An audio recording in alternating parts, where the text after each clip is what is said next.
আজি দেশত লোকসভা নিৰ্বাচনৰ প্ৰথম পৰ্যায়ৰ ভোট গ্ৰহণ। সকলো মানুহ ব্যস্ত ভোট দিয়াত, লাইন পাতি ব্যস্ত ভোট কেন্দ্ৰত। কিন্তু মই আজি ব্যস্ত মোৰ খেতিত।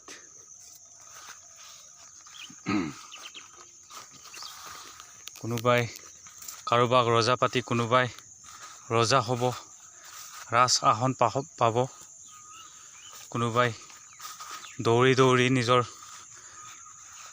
অমূল্য সময় নষ্ট কৰিব।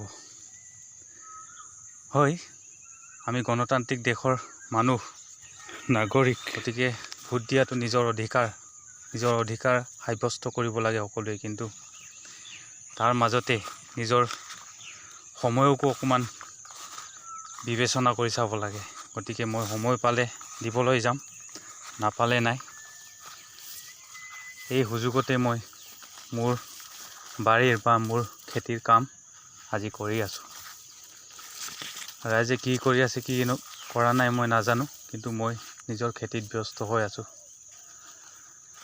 জনাব ৰাইজ, কোনে কোনে কি কৰি আছে আজি। এয়া ফক্সটেল মিলেটৰ মাজতে বেলেগ এটা প্ৰজাতিৰ আহি পৰিলে, ধুনীয়া নহয়নে ৰাইজ? এইটো মিলেটেই হয়, কিন্তু ফক্সটেল মিলেট নহয়। তাৰমানে কেনেবাকৈ গুটিটো সোমাল চাগে, যেনেকৈ কাউৰীৰ বাহত কুলিৰ পোৱালি জন্ম হয়, তেনেকৈ হ'ল নেকি। যদিও গৰু ম'হে কিছু ক্ষতি কৰিছে, তথাপিও যিখিনি আছে ধুনীয়াকৈ আছে বাৰু। এয়া চাওক কেনেকুৱা হৈছে, ৰাইজে ক'বচোন।